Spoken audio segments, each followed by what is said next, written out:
Months later, Elizabeth Avellan would learn that the phone call from the journalist with the lovely British accent wasn't what it had seemed, that in fact it was something rather sinister, and that she had been turned into an unwitting accomplice of Harvey Weinstein in his cover-up efforts. At the time, though, Andy, as the journalist had identified himself, must have seemed harmless enough, if overly persistent. He promised he was a very trustworthy person, and while his questions were prying, he was gentle in asking them.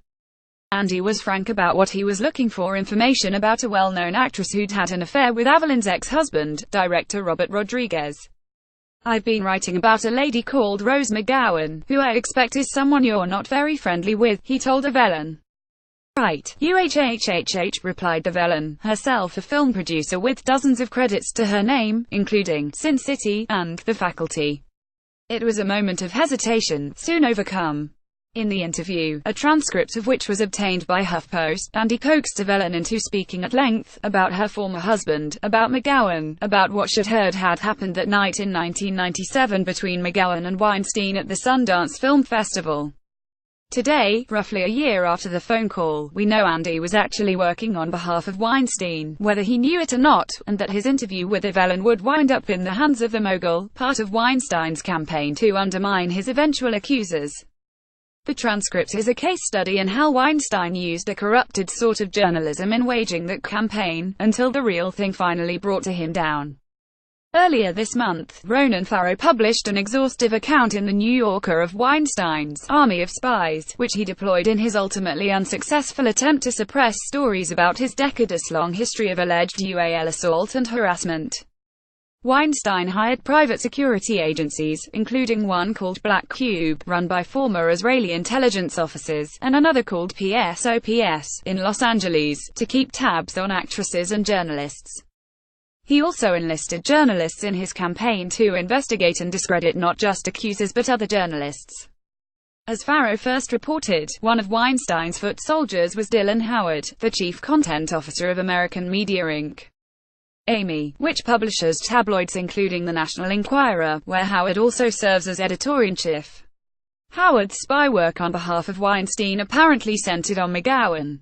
In October 2016, the actress, whose roles have included the TV show Charmed and the feature film Scream, fired off a series of tweets that we now know were about Weinstein. Using the hashtag #WomenDon'tReport, she said not only that she had been raped but that a studio boss had done it. Why hadn't she reported her rape? Because, she tweeted, "My ex sold our to my rapist for distribution."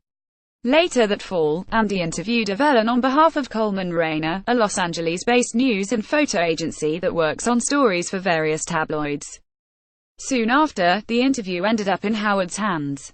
"I have something amazing," Howard gushed in an email to Weinstein dated December 7 and obtained by HuffPost. Ronan Farrow also published excerpts from the email exchange. "My guy spoke with Elizabeth Avellan. She is a good talker." He went on to describe unflattering things Avellan had said about McGowan during her conversation with Andy. "This is the killer," Weinstein replied. "Especially if my fingerprints are not on this." "They are not," Howard assured him. In separate, contradictory statements to HuffPost, a spokesperson for Weinstein and a spokesperson for Amy denied the two were in cahoots. According to the Weinstein spokesperson, the mogul wasn't trying to discredit an accuser, he had merely proposed a story idea for Howard to pursue. Last fall, Mr. Weinstein gave Mr. Howard a news tip that Mr. Howard agreed might make a good story, the spokesperson explained in an email to HuffPost. Mr. Howard pursued the tip and followed up with Mr. Weinstein as a courtesy but declined to publish a story. Any suggestion that there was a payment for any information is false. The Amy spokesperson had a different story: there was no news tip. The company claimed that because it had a partnership with the Weinstein Company to develop various television projects, Howard wanted to investigate McGowan's accusations to protect Army's interests. Mr. Weinstein insisted that women were making false accusations against him, and gave Mr. Howard a list of contacts whom, he claimed, would undermine the women's claims, the spokesperson said. Mr. Howard felt he had an obligation to protect Army's interests by seeking out, but not publishing, information about those women, and he assigned a freelancer to interview Ms. Avellan in Texas, where she lived. The spokesperson agreed with Weinstein's representative that no money had changed hands. The spokesperson also took care to note that Amy had denied one key Weinstein request. Amy never published any of the information he received despite Mr. Weinstein's constant requests to Mr. Howard. As for Andy, we couldn't confirm his identity, and Coleman Rayner refused to allow HuffPost to speak to anyone at the company about the Avellan interview. "There will be no comment from Coleman Rayner," explained the person who answered the phone when we called. "You need to go back to Amy. There's nothing to say. There will be no comment.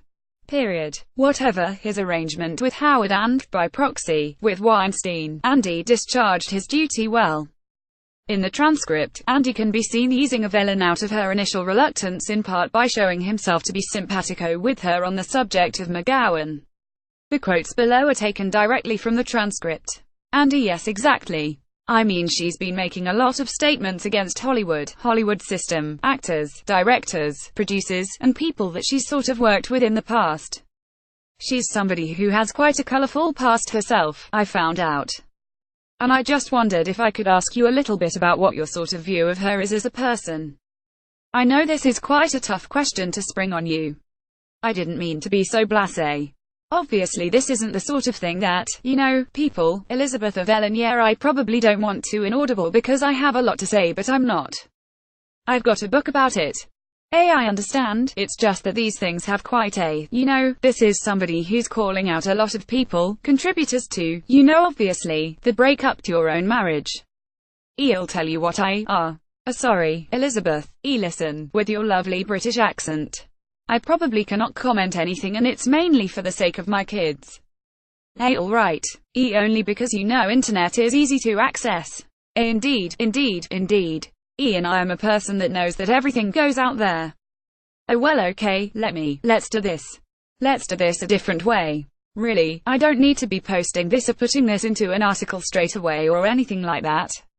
What we can do, if you would feel more comfortable, is you can talk to me off the record, which means that's just between you and I. That would be good. Okay. Are you sure this is gonna be off the record though? How do I know that? Well, there you go, you see. And I'll tell you, Andy, I get along really well with my ex-husband. Oh good, I'm glad to hear that. Really well. And we have 5 children together, and that means more to me than anything. Oh well, of course it does, it should. And that's why I don't comment. I don't want to make you comment, and I understand exactly what you mean. You don't want your children to be going and reading stuff, and that's totally fine, that's understandable. If you have nothing nice to say, say nothing. But for my own sort of research purposes, it would really help me out if you would tell me a little bit about what happened. Just so that I know. And I promise you I won't do anything with it. How do I know it's off the record? That's my problem. I mean, you could look me up, or I can send you some information about myself. I'm a very trustworthy person, and I don't mess people around and do things I haven't got permission to do or anything like that, okay? Avellan would later tell Farrow that Andy had simply worn her down. He kept calling and calling and calling, until she finally decided to pick up. I was afraid people might start calling my kids, she said. As the interview continued, Avellan grew suspicious. The reporter began to hedge on how he'd come to pursue his story. What publication are you working for? What is this article about? Is it an article? Yeah, it will be, although I'm not entirely sure in what form or how long. Like I mentioned, I'm still just researching. So I work for Coleman Rayner, which is a news agency. We're an independent news agency in Los Angeles, so we work with magazines and newspapers and things all around the world, but you know, with this particular project I'm not 100% sure where or what it's going to lead to. How it was originated. I don't know how it originated, but yeah. And a moment later, I can understand it though, it's true, because if you say around anybody who's been around Hollywood in the 90s, they always know her. Yeah, I was at Sundance in 97, which is January of 97. She was there with and there was a lot of ballyhoo about some stuff that went down. I am not privy to, true, not true, nothing. Oh, what did you hear? You know, some stuff went down in 97 that, I just happened to be there selling for some folks, a producer's rep. I didn't produce that. I just happened to be there, and you know, you hear what happens, you know. You kind of overhear something went down with Harvey something went down.